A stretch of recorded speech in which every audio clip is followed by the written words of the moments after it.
ಹಿಂದಿನ ಭಾಗದಲ್ಲಿ ಚಾರುಣ್ಯ ಈ ಸುಖವಾಗಿರೋ ಸಂಸಾರಕ್ಕೆ ಯಾಕೆ ಹುಳಿ ಹಿಂಡ್ತಿದ್ದಾಳೆ ಅನ್ನೋದು ನಿಮ್ಗೆಲ್ಲರಿಗೂ ಗೊತ್ತಾಗಿದೆ. ನಿಮಗೇನೋ ಇರೋ ಸತ್ಯ ಗೊತ್ತಾಗಿದೆ. ಇನ್ನ ಸುಧಾಕರ್ ಮನೆಯವರಿಗೂ ಇರೋ ಸತ್ಯ ಗೊತ್ತಾಗತ್ತಾ? ಇವಾಗ ಕಾವ್ಯ ಮುಂದೆ ಏನ್ ಮಾಡ್ತಾಳೆ? ಕಾವ್ಯ ಎಲ್ರಿಂದನೂ ದೂರನೇ ಆಗ್ಬಿಡ್ತಾಳೋ ಅಥವಾ ಅದಕ್ಕೆ ಸತ್ಯ ಗೊತ್ತಾದ್ಮೇಲೆ ಅದಕ್ಕೇನೆ ಈ ಮನೆಯಿಂದ ದೂರ ಮಾಡ್ತಾಳೋ ಅನ್ನೋದನ್ನ ಇವತ್ತು ನೋಡೋಣ. ಇದೇನಮ್ಮ ಕಾವ್ಯ, ಎಕ್ಸಾಮ್ ಫೀಸ್ ಕಟ್ಟೋದು ಇವತ್ತೇ ಲಾಸ್ಟ್ ಡೇಟ್ ಅಂತ ಎಲ್ರಿಗೂ ಅನೌನ್ಸ್ ಮಾಡಿದ್ವಲ್ಲ, ನೀನ್ ನೋಡಿದ್ರೆ ಇನ್ನೂ ಪೇ ಮಾಡಿಲ್ಲ. ಇನ್ ಯಾವಾಗ ಮಾಡ್ತೀಯಾ? ಎಕ್ಸ್ಟೆಂಡ್ ಆಗಲ್ಲಮ್ಮ. ನೀನು ಹೀಗೆ ಡಿಲೇ ಮಾಡಿದ್ರೆ ಆಮೇಲೆ ಫೈನ್ ಕೂಡ ಕಟ್ಟಬೇಕಾಗುತ್ತೆ. ಅದು I am really sorry sir. Sir in 2 days time ಕೊಟ್ರೆ ನಾನು ಎಕ್ಸಾಮ್ ಫೀಸ್ ಕಟ್ತೀನಿ. ಏನಮ್ಮ ನೀನು ಹೀಗೆ ಹೇಳ್ತಾ ಇದೆಯಲ್ಲ, ನಾನೇನಾದರೂ ಎಕ್ಸಾಮ್ ಡಿಸೈಡ್ ಮಾಡೋದಾ? ಅಲ್ಲ ತಾನೆ, ಯೂನಿವರ್ಸಿಟಿಯಿಂದನೇ ಎಲ್ಲಾನು ಡಿಸೈಡ್ ಆಗಿ ಬಂದಿರುತ್ತೆ. ಎಕ್ಸಾಮ್ ಡೇಟ್ ಎಕ್ಸ್ಟೆಂಡ್ ಆದರೆ ನಿನಗೆ ಟೈಮ್ ಸಿಗುತ್ತೆ. ಇಲ್ಲ ಅಂದರೆ ಇವತ್ತೇ ಲಾಸ್ಟು. ಇವತ್ತು ನೀನು ಎಕ್ಸಾಮ್ ಫೀಸ್ ಕಟ್ಟಿಲ್ಲ ಅಂದರೆ ಆಮೇಲೆ ಎಕ್ಸ್ಟ್ರಾ ಫೈನ್ ಕೂಡ ಸೇರಿಸಿ ಕಟ್ಟಬೇಕಾಗತ್ತೆ. ನಾನೇನು ಮಾಡೋದಕ್ಕಾಗುತ್ತೆ ಹೇಳು? ನೋಡಮ್ಮ, ಡೇಟು ಎಕ್ಸ್ಟೆಂಡ್ ಆಗೋ ಚಾನ್ಸಸ್ ತುಂಬಾ ಕಡಿಮೆ ಇದೆ. ಆದಷ್ಟು ನೀನು ಇವತ್ತೇ ಎಕ್ಸಾಮ್ ಫೀಸ್ ಕಟ್ಟೋ ಯೋಚನೆ ಮಾಡು. ಇಲ್ಲ ಅಂದರೆ ಇವಾಗ ಆಲ್ರೆಡಿ ಇರೋ ಫೀಸ್ ಜೊತೆಗೆ ಫೈನ್ ಕೂಡ ಕಟ್ಟಬೇಕಾಗತ್ತೆ. ಆಮೇಲೆ ನಿನಗೆ ಹೆವಿ ಆಗುತ್ತೆ. ಅದಕ್ಕೆ ಹೇಳ್ತಾ ಇದ್ದೀನಿ. ಸರಿ, ನೀನಿನ್ ಹೊರಡಮ್ಮ. ಅರೆ ಕಾವ್ಯ, ಇದೇನಿದು ಇಲ್ಲಿ ಬಂದು ಕೂತಿದ್ಯಾ? ಪ್ರಿನ್ಸಿಪಲ್ ಕ್ಯಾಬಿನಿಗೆ ಕರೆದಿದ್ರಂತೆ, ಏನು ಹೇಳಿದ್ರು? ಅಯ್ಯೋ, ಅವ್ರು ಇನ್ನೇನು ಹೇಳ್ತಾರೆ?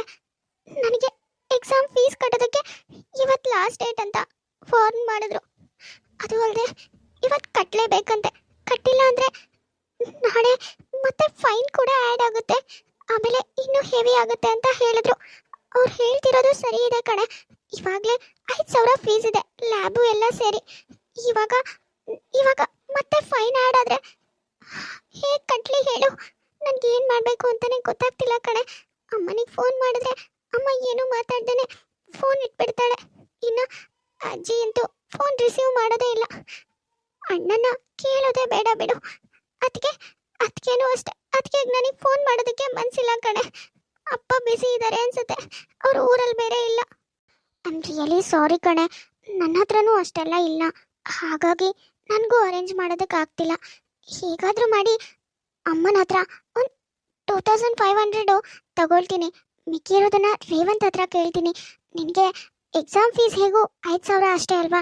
ಅದಿಷ್ಟನ್ನ ಹೇಗಾದರೂ ಇವತ್ತು ಅರೇಂಜ್ ಮಾಡಿಕೊಡ್ತೀನಿ. ಅದನ್ನೇ ಕಟ್ಬಿಡು. ನಮಗೆ ನಿಧಾನವಾಗಿ ಕೊಟ್ಟರೆ ಸಾಕು. ಏನು ನೀವು ಅರೇಂಜ್ ಮಾಡೋದಾ? ಬೇಡ ಕಣೆ ಕೃತಿ, ನಿಮ್ಮ ಹತ್ರನೇ ಇಲ್ಲ. ನಿಮ್ಮನೆ ಪರಿಸ್ಥಿತಿ ನನಗೆ ಗೊತ್ತಲ್ವಾ?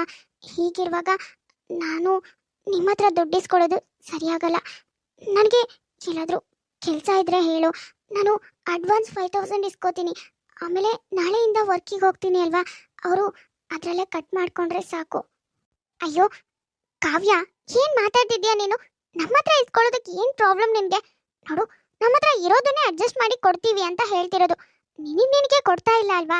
ಸ್ವಲ್ಪ ಟೈಮ್ ಆದಮೇಲೆ ನಿನ್ನ ಹತ್ರ ದುಡ್ಡಿರುವಾಗ ನಮಗೆ ವಾಪಸ್ ಕೊಡು ಅಂತ ಹೇಳ್ತಿರೋದು. ಅಷ್ಟಕ್ಕೂ ನೀನು ಹೀಗೆ ದಿಢೀರ್ ಅಂತ ಕೆಲಸ ಕೇಳಿದ್ರೆ ಯಾರು ನಿನಗೆ ಕೆಲಸ ಕೊಡ್ತಾರೆ? ಅದು ಅಡ್ವಾನ್ಸ್ ಕೊಟ್ಬಿಟ್ಟು. ಮೇಡಮ್, ನಿಮ್ಗೆ ಯಾವ ಅಭ್ಯಂತರನೂ ಇಲ್ಲ ಅಂದರೆ ನಾನು ನಿಮಗೆ ಅಮೌಂಟ್ ಕೊಡ್ತೀನಿ. ರೀ ಮಿಸ್ಟರ್, ಯಾರಿ ನೀವು? ನೀವು ಯಾರು ಅನ್ನೋದೇ ನಮಗೆ ಗೊತ್ತಿಲ್ಲ, ನಾವು ಯಾರು ಅನ್ನೋದೇ ನಿಮಗೆ ಗೊತ್ತಿಲ್ಲ. ಅದು ಹೇಗ್ರಿ ನಮಗೆ ದುಡ್ಡು ಕೊಡ್ತೀರಾ ನೀವು? ನೋಡಿ, ನಿಮ್ಮ ಕೆಲಸ ನೀವು ನೋಡ್ಕೊಳ್ಳಿ. ಸುಮ್ಮನೆ ನಮ್ಮ ವಿಷಯಕ್ಕೆ ಬರಬೇಡಿ. ಅರೆ, ಇದೇನು ಕೃತಿ? ನಿಮಗೆ ಬೇಕಾಗಿರೋದು ದುಡ್ಡು, ನಮಗೆ ಬೇಕಾಗಿರೋದು ಕೆಲಸ ಮಾಡೋ ವ್ಯಕ್ತಿ. ಇವಾಗ ಹೇಗೋ ನೀವು ಕೆಲಸ ಮಾಡೋದಕ್ಕೆ ರೆಡಿ ಇದ್ದೀರಾ, ನಾನು ದುಡ್ಡು ಕೊಡೋದಕ್ಕೆ ರೆಡಿ ಇದ್ದೀನಿ. ಹೀಗಿರುವಾಗ ನಿಮಗೆ ದುಡ್ಡು ತಗೊಳ್ಳೋದಕ್ಕೆ ಏನು ಪ್ರಾಬ್ಲಮ್? ನಾನೇನು ಹಾಗೆ ಕೊಡ್ತಾ ಇಲ್ಲ ಅಲ್ವಾ? ಕೆಲಸಕ್ಕೆ ಬರ್ಬೋದು, ನೀವು ಕೆಲ್ಸಕ್ಕೆ ಬನ್ನಿ, ನಾನು ದುಡ್ಡು ಕೊಡ್ತೀನಿ ಅಂತ ಹೇಳ್ತಾ ಇರೋದು. ಸರಿ ಸರ್, ನೀವು ನನಗೆ ಇವಾಗ ದುಡ್ಡು ಕೊಡಿ. ನೀವೇನು ಕೆಲಸ ಹೇಳಿದ್ರು ನಾನು ಮಾಡ್ಕೊಡ್ತೀನಿ. ನಾನು ಏನು ಕೆಲಸ ಮಾಡಬೇಕು ಅಂತ ನೀವು ಹೇಳಿ. ಲೇ ಕಾವ್ಯ, ನಿನ್ಗೇನು ತಲೆಗಿಲೆ ಕೆಟ್ಟಿದ್ಯಾ ಹೇಗೆ? ಅವ್ನು ಯಾರು ಏನು ಎತ್ತ ಏನೂ ಗೊತ್ತಿಲ್ಲ. ನೀನು ನೋಡಿದ್ರೆ ಅವನ ಜೊತೆ ಕೆಲ್ಸಕ್ಕೆ ಒಪ್ಕೊಳ್ತಿದ್ಯಾ, ಅವನ ಹತ್ರ ದುಡ್ಡು ಇಸ್ಕೊಳ್ತಿದ್ಯಲ್ಲ. ಏನಾಗಿದೆ ನಿನಗೆ? ಹೇ ಕೃತಿ, ನೀನು ಸ್ವಲ್ಪ ಸುಮ್ಮನೆ ಇರ್ತೀಯಾ? ನೋಡು, ನನಗೆ ಹಾಗೆ ದುಡ್ಡು ಇಸ್ಕೊಳ್ಳೋದಕ್ಕೆ ಸ್ವಲ್ಪನೂ ಇಷ್ಟ ಇಲ್ಲ. ಅದು ಇವಾಗಂತೂ ದಿಢೀರ್ ಅಂತ ಯಾರೂ ನಮಗೆ ಕೆಲಸ ಕೊಡಲ್ಲ. ಇವರು ತಾವಾಗೆ ಬಂದು ಕೆಲಸ ಕೊಡ್ತೀನಿ ಅಂತಿದ್ದಾರೆ. ಹೀಗಿರುವಾಗ ಕೆಲಸ ಮಾಡೋದಕ್ಕೆ ಏನು ತೊಂದರೆ? ಯಾವ ಕೆಲಸ ಆದರೆ ಏನು, ನಮಗೆ ಮಾಡೋ ಮನಸ್ಸಿರ್ಬೇಕಷ್ಟೆ. ನನಗೆ ಕೆಲಸ ಮಾಡೋ ಮನ್ಸಿದೆ. ನಾನು ಕೆಲಸ ಮಾಡ್ದೇನೆ ಸುಮ್ಮನೆ ಬಿಟ್ಟಿಯಾಗಂತೂ ಯಾರ ಹತ್ರನೂ ದುಡ್ಡು ಇಸ್ಕೊಳ್ಳಲ್ಲ. ನೋಡು, ನೀನು ಸ್ವಲ್ಪ ಸುಮ್ಮನೆ ಇರು. ಅಯ್ಯೋ, ಅದಲ್ವೇ ಸರ್, ನನಗೆ ಒಪ್ಪಿಗೆ ಇದೆ ನಿಮ್ಮ ಜೊತೆ ಕೆಲಸ ಮಾಡೋದಕ್ಕೆ. ನಾನು ಏನು ಕೆಲಸ ಮಾಡಬೇಕು ಅನ್ನೋದನ್ನ ಹೇಳಿ. ಸರಿ, ಹಾಗಾದ್ರೆ ನನ್ನ ಜೊತೆ ಪಿ ಎ ಆಗಿ ವರ್ಕ್ ಮಾಡಬೇಕು. ನನ್ನ ಪಿ ಎ ಆಗಿ ನೋಡಿ, ನಿಮ್ಮ ಕ್ಲಾಸಸ್ಸಿಗೆ ಯಾವ ತೊಂದರೆನೂ ಆಗಲ್ಲ. ನಿಮ್ಮ ಕ್ಲಾಸ್ ಮುಗಿಯೋವರೆಗೂ ನೀವು ಫ್ರೀಯಾಗೇ ಇರ್ತೀರಾ. ಕ್ಲಾಸ್ ಮುಗಿದ್ಮೇಲೆ ನನ್ನ ಜೊತೆ ಬಂದು ವರ್ಕ್ ಮಾಡಬೇಕು. ಸರಿ ಸರ್, ನನಗೆ ಒಪ್ಪಿಗೆ ಇದೆ. ನಾಳೆಯಿಂದನೇ ನಿಮ್ಮ ಜೊತೆ ಕೆಲಸಕ್ಕೆ ಬರ್ತೀನಿ. ಸರಿ, ಹಾಗಾದರೆ ತಗೊಳ್ಳಿ. ನೀವು ಕೇಳಿರೋ 5000 ಅಡ್ವಾನ್ಸ್. ನಾಳೆಯಿಂದ ಕರೆಕ್ಟಾಗಿ ಕೆಲ್ಸಕ್ಕೆ ಬರಬೇಕು, ಆಯಿತಾ? ಕಾವ್ಯ, ಏನೇ ಆಗಿದೆ ನಿನ್ಗೆ? ಕೊಟ್ಟು ಗುರಿ ಇಲ್ದಿದ್ದವ್ರ ಹತ್ರ ನೀನು ಅಮೌಂಟ್ ತಗೊಂಡು ಕೆಲ್ಸಕ್ಕೆ ಬರ್ತೀನಿ ಅಂತ ಒಪ್ಕೊಂಡಿದ್ಯಲ್ಲ, ತಲೆಗಿಲೆ ಕೆಟ್ಟಿದ್ಯಾ? ಅವ್ನು ನೋಡಿದ್ರೆ ಪೋಲಿ ಹುಡುಗ ನೋಡ್ದಾಗ ಅನ್ನಿಸ್ತಿದೆ. ಹೇ ಕೃತಿ, ಯಾಕೆ ಹೀಗೆಲ್ಲ ಮಾತಾಡ್ತಿದ್ಯಾ? ಅವನು ಎಷ್ಟು ಡೀಸೆಂಟ್ ಆಗಿದ್ದಾನೆ. ಅವ್ನು ನೋಡಿದ್ರೆ ತುಂಬಾ ಒಳ್ಳೆಯವನು ಅನ್ನಿಸ್ತಿದೆ. ನೀನೇ ಯೋಚನೆ ಮಾಡು, ನಾವು ಕಷ್ಟದಲ್ಲಿರುವಾಗ ಬಂದು ಅವನಾಗೆ ಸಹಾಯ ಮಾಡ್ತೀನಿ ಅಂತ ಹೇಳ್ತಿದ್ದಾನೆ. ನಿನ್ಗೆ ಗೊತ್ತಿಲ್ವಾ ಕಷ್ಟದಲ್ಲಾಗೋರೆ ನೆಂಟ್ರು ಅಂತ? ಕಾವ್ಯ, ಮುಂದೆ ಏನ್ ಮಾಡ್ಬೇಕು ಅಂತ ತುಂಬಾ ಯೋಚನೆ ಮಾಡ್ತಿರುವಾಗ್ಲೇ ಅಮಿತ್ ತಾನಾಗೆ ಬಂದು ಸಹಾಯ ಮಾಡ್ತೀನಿ ಅಂತ ಬರ್ತಾನೆ. ಅವನ್ ಬಂದ್ಮೇಲೆ ಸಹಾಯ ಮಾಡ್ತೀನಿ ಅಂತ ಹೇಳಿದ್ಮೇಲೆ ಕಾವ್ಯನಿಗೂ ಬೇರೆ ಏನು ಯೋಚನೆ ಬರ್ದೇನೆ ಆಪತ್ತಿಗಾದವನೇ ನೆಂಟ ಅಂತ ಅವನನ್ನ ನಂಬಿ ಅವನ ಹತ್ರ ದುಡ್ಡು ತಗೊಂಡು ಅವನ ಜೊತೆ ಕೆಲ್ಸಕ್ಕೆ ಬರ್ತೀನಿ ಅಂತ ಒಪ್ಕೋತಾಳೆ. ಮಾರನೇ ದಿನ ಕಾವ್ಯ ಮನೆಗೆ ಬರ್ತಾಳೆ. ಮನೇಲಿ ಎಲ್ಲರೂ ಒಟ್ಟಾಗಿ ಖುಷಿಯಾಗಿ ಮಾತಾಡ್ತಾ ಇರ್ತಾರೆ. ಅದನ್ನ ನೋಡಿ ತಾನೇನೂ ಮಾತಾಡ್ದೇನೆ ಸೀದಾ ರೂಮಿಗೆ ಹೊರಟಿರ್ತಾಳೆ. ಲೇ ಕಾವ್ಯ, ನಿಂತ್ಕೊಳೆ. ನಾವೆಲ್ಲರೂ ಇಲ್ಲಿ ಮಾತಾಡ್ತಾ ನಿಂತಿದೀವಿ, ನೋಡಿದ್ರು ನೋಡ್ದೇ ಇದ್ದಾಗ ಹೋಗ್ತಿದ್ಯಾ? ಏನು ನಿನಗಿಷ್ಟ ಬಂದಂಗ್ ಹೋಗೋದು, ಇಷ್ಟ ಬಂದಂಗ್ ಬರೋದಾ? ಮನೇಲಿ ಹೇಳೋರು ಕೇಳೋರು ಯಾರು ಇಲ್ವೇನೆ? ಅದು ಅದು ಅಮ್ಮ, ಅದು ಏನೇ ಅದು ಇದು ಅಂತ ರಾಗ ಎಳಿತಾ ಇದ್ಯಾ? ಎಲ್ಲಿಗೆ ಹೋಗಿದ್ದೆ ಬೊಗಳು? ನಿನಗೆ ಮನೇಲಿ ಹೇಳೋರು ಕೇಳೋರು ಯಾರು ಇಲ್ದಿದ್ದಂಗಾಗಿದೆ. ಎಲ್ಲ ನಿಂದೆ ನಿಂದೆ ಸಾಮ್ರಾಜ್ಯ ಆಗ್ಬಿಟ್ಟಿದೆ ಅನ್ಸುತ್ತೆ. ಅದಕ್ಕೆ ಇಷ್ಟು ದುರಂಕಾರ. ಅದು ಅದು ಅಮ್ಮ, ನಾನು ನಿನ್ನೆ ಕೃತಿ ಮನೆಗೆ ಹೋಗಿದ್ದೆ. ಅವಳು ತುಂಬಾ ಫೋರ್ಸ್ ಮಾಡಿದ್ಲು ಬಾ ಅಂತ, ಹಾಗಾಗಿ. ಅರೆ, ಇದೇನಮ್ಮ ಕಾವ್ಯ, ಈ ಮನೇಲಿ ನಿನಗೋಸ್ಕರ ಕಾಯೋರು ಇದ್ದಾರೆ ತಾನೆ. ನೀನು ಹೀಗೆ ಹೇಳ್ದೆ ಕೇಳ್ದೆ ಎಲ್ಲಿಗಾದ್ರೂ ಹೋಗ್ಬಿಟ್ರೆ ಮನೆಯವರೆಲ್ಲ ಎಷ್ಟು ಗಾಬರಿ ಆಗ್ತಾರೆ. ನೀನೇ ಯೋಚನೆ ಮಾಡು. ಎಲ್ಲಿಗೆ ಹೋಗ್ಲಿ, ಫ್ರೆಂಡ್ ಮನೆಗೆ ಹೋದ್ರೂ ಬೇರೆ ಕಡೆ ಹೋದ್ರೂ ಮನೆಗೆ ಫೋನ್ ಮಾಡಿಬಿಟ್ಟು ನಾನು ಹೀಗೆ ಹೋಗ್ತಾ ಇದ್ದೀನಿ ಅಂತ ಹೇಳ್ಬೇಕಲ್ವಾ? ಹೀಗೆ ಹೇಳ್ದೆ ಕೇಳ್ದೇನೆ ಹೋದ್ರೆ ಮನೆಯವರಿಗೆಲ್ಲ ಗಾಬರಿ ಆಗತ್ತೆ. ನೀನೇ ಯೋಚನೆ ಮಾಡು.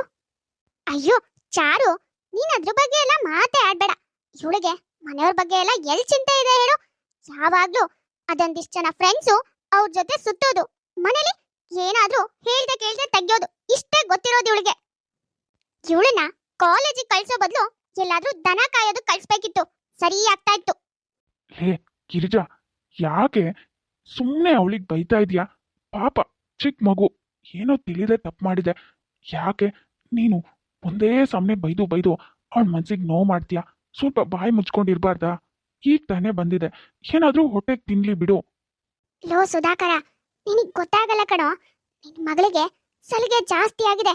ಅದಕ್ಕೇನೆ ಮಾಡ್ಬಾರ್ದೆಲ್ಲ ಮಾಡ್ತಾ ಇದ್ದಾಳೆ. ಸ್ವಲ್ಪ ನಾವು ಹದ್ದು ಬಸ್ತಲ್ಲಿ ಇಡಬೇಕು, ಇಲ್ಲ ಅಂದ್ರೆ ಹಾದಿ ತಪ್ಪಿಡ್ತಾಳೆ ಅಷ್ಟೇ. ನಿನ್ನೆ ಎಲ್ಲ ಎಷ್ಟೊಂದು ಅವಾಂತರ ಮಾಡಿದಾಳೆ ಗೊತ್ತೇನೋ ನಿನಗೆ? ಪಾಪ ನಿನ್ ಸೊಸೆ ಬಗ್ಗೆನೂ ನಾವೆಲ್ಲ ತಪ್ಪು ತಿಳ್ಕೊಳ್ಳೋ ಹಾಗೆ ಮಾಡ್ಬಿಟ್ಲು ನೋಡು. ನೋಡು, ಅವಳನ್ನ ಹದ್ದು ಬಸ್ತಲ್ಲಿ ಇಡು, ಇಲ್ಲ ಅಂದ್ರೆ ನಿನ್ ಮಗಳು ಏನಾದ್ರೂ ಮಾಡ್ಬಿಡ್ತಾಳಷ್ಟೇ. ಛೇ, ನಾನು ನಿಮ್ಗೆ ಎಷ್ಟು ಹೇಳಿದ್ರು ನಿಮ್ಗೆ ಅರ್ಥನೇ ಆಗ್ತಿಲ್ಲ. ನಾನು ಏನೂ ತಪ್ಪು ಮಾಡಿಲ್ಲ ಅಂತ ಹೇಳ್ತಾನೆ ಇದ್ದೀನಿ, ಆದ್ರೂ ನಂದೇ ತಪ್ಪು ಅಂತಿದ್ರ. ನಾನು ಈ ಮನೆಗೆ ಬರ್ಲೇಬಾರ್ದಿತ್ತು, ಬಂದು ದೊಡ್ಡ ತಪ್ಪು ಮಾಡಿದೆ. ಸರಿ ಬಿಡಿ, ನೀವೇ ಇರಿ. ನಿಮ್ಗೆ ಇಲ್ಲಿ ನಾನಿದ್ರೆ ನೆಮ್ಮದಿ ಇಲ್ಲ ಅನ್ಸುತ್ತೆ, ಅದಕ್ಕೆ ನಾನೇ ಹೊರಟೋಗ್ತೀನಿ, ನೀವಿಲ್ಲೇ ಇರಿ. ಅರೆ ಮಗಳೇ, ನಿಂತ್ಕೊಳ್ಳಮ್ಮ. ಇವರೇನೋ ಮಾತಾಡ್ತಾರೆ ಅಂತ ನೀನ್ ಕೋಪ ಮಾಡ್ಕೊಂಡು ಹೋಗ್ತಿದ್ಯಲ್ಲ, ನಿಂತ್ಕೋ ಮಗಳೇ. ಮನೆಗೆ ಹೋದ ಕೂಡ್ಲೇನೆ ಮನೆಯವರೆಲ್ಲರೂ ಕಾವ್ಯನ್ ಮನ್ಸಿಗೆ ನೋವಾಗೋ ಹಾಗೆ ಮಾತಾಡ್ತಾರೆ. ಇಷ್ಟು ದಿನ ತನ್ನ ಮಾತನ್ನ ನಂಬ್ತಾ ಇದ್ದ ಮನೆಯವರು ಇವಾಗ ದಿಢೀರಂತ ಕಾವ್ಯ ಏನ್ ಹೇಳಿದ್ರು ನಂಬೋದಕ್ಕೆ ತಯಾರೇ ಇಲ್ಲ. ಕಾವ್ಯನ ತಪ್ಪನ್ನ ಮಾತ್ರನೇ ನೋಡ್ತಾ ಇದ್ದಾರೆ ಹೊರತು ಅವಳು ತಪ್ಪು ಮಾಡಿಲ್ಲ ಅನ್ನೋದ್ರ ಬಗ್ಗೆ ಸ್ವಲ್ಪನೂ ಯೋಚನೆ ಮಾಡ್ತಾ ಇಲ್ಲ. ಹಾಗಾಗಿ ಅವಳ ಮನ್ಸಿಗೆ ತುಂಬಾ ಬೇಜಾರಾಗಿ ಕೋಪ ಮಾಡ್ಕೊಂಡು ಅಲ್ಲಿಂದ ಹೊರಟೋಗ್ತಾಳೆ. ನೋಡಿದ್ರೇನ್ರಿ ನಿಮ್ ಮಗಳಿಗೆ ಅದ್ ಎಷ್ಟು ದಿಮಾಕು ಅಂತ. ಬರ್ತಾ ಬರ್ತಾ ರಾಯರ್ ಕುದ್ರೆ ಕತ್ತೆ ಆಯ್ತು ಅನ್ನೋ ಹಾಗೆ ಇವಳಿಗಂತೂ ಸಲಿಗೆ ಜಾಸ್ತಿ ಆಗಿ ತಾನು ಆಡಿದ್ದೆ ಆಟ ಅಂತ ಬದುಕ್ತಾ ಇದ್ದಾಳೆ. ನೋಡೋಣ ಅದ್ ಎಲ್ಲಿಗೆ ಹೋಗ್ತಾಳೆ ಅಂತ. ರಾತ್ರಿ ಆದ್ ಕೂಡ್ಲೆ ಇದೇ ಮನೆಗೆ ಬರ್ಬೇಕು. ಕಾವ್ಯ ಏನೋ ಮನೆಯವ್ರ ಮೇಲೆ ಕೋಪ ಮಾಡ್ಕೊಂಡು ಮನೆ ಬಿಟ್ಟು ಹೋದ್ಲು. ಅಲ್ಲಿ ನೋಡಿದ್ರೆ ಅಮಿತ್ ಪರಿಚಯ ಆಗಿದ್ದಾನೆ. ಅಮಿತ್ ಒಳ್ಳೆಯವನೋ ಕೆಟ್ಟವನೋ ಅದು ಕೂಡ ಗೊತ್ತಿಲ್ಲ. ಮುಂದೆ ಕಾವ್ಯನ ಜೀವನ ಏನಾಗುತ್ತೆ? ಮನೆಯವರೆಲ್ಲರೂ ಕಾವ್ಯನ ಬಗ್ಗೆ ಯೋಚನೆ ಮಾಡ್ತಾರೋ ಅಥವಾ ಚಾರುಣ್ಯ ಇನ್ನೂ ಏನಾದರೂ ಕಿತಾಪತಿ ಮಾಡ್ತಾಳೋ ಎಲ್ಲಾನು ನೆಕ್ಸ್ಟ್ ಎಪಿಸೋಡ್ನಲ್ಲಿ ನೋಡೋಣ. ನೋಡಿದ್ರಲ್ಲ ವೀಕ್ಷಕರೇ, ಇವತ್ತಿನ ಈ ವಿಡಿಯೋ ನಿಮ್ಗೆ ಇಷ್ಟ ಆಗಿದ್ರೆ ಪ್ಲೀಸ್ ನಮ್ಮ ಯೂಟ್ಯೂಬ್ ಚಾನಲ್ನ ಸಬ್ಸ್ಕ್ರೈಬ್ ಮಾಡ್ಕೊಳ್ಳಿ, ಲೈಕ್ ಮಾಡಿ, ಶೇರ್ ಮಾಡಿ, ಹಾಗೆ ಕಮೆಂಟ್ ಮಾಡಿ. ತುಂಬ ಜನ ಹಾಗೆ ವಿಡಿಯೋಸ್ ನೋಡ್ತಾ ಇದ್ದೀರಾ. ಯಾರ್ಯಾರು ಹಾಗೆ ವಿಡಿಯೋಸ್ ನೋಡ್ತಾ ಇದ್ದೀರೋ ದಯವಿಟ್ಟು ಸಬ್ಸ್ಕ್ರೈಬ್ ಮಾಡ್ಕೊಳ್ಳಿ. ಹಾಗೆ ಪಕ್ಕದಲ್ಲೇ ಇರೋ ಬೆಲ್ ಐಕಾನ್ ಕ್ಲಿಕ್ ಮಾಡಿ ಆಲ್ ಅನ್ನೋದನ್ನ ಸೆಲೆಕ್ಟ್ ಮಾಡಿ. ನೆಕ್ಸ್ಟ್ ಯಾವುದೇ ವಿಡಿಯೋ ಹಾಕಿದ್ರು ನೋಟಿಫಿಕೇಶನ್ ಬರುತ್ತೆ. ನೋಟಿಫಿಕೇಶನ್ ಮೂಲಕ ನೀವು ವಿಡಿಯೋನ ನೋಡ್ಬೋದು. ಸರಿ, ಹಾಗಾದರೆ ನಾನಿನ್ನ ಹೊರಡ್ತೀನಿ. ನೆಕ್ಸ್ಟ್ ವಿಡಿಯೋದಲ್ಲಿ ಮತ್ತೆ ಸಿಗ್ತೀನಿ.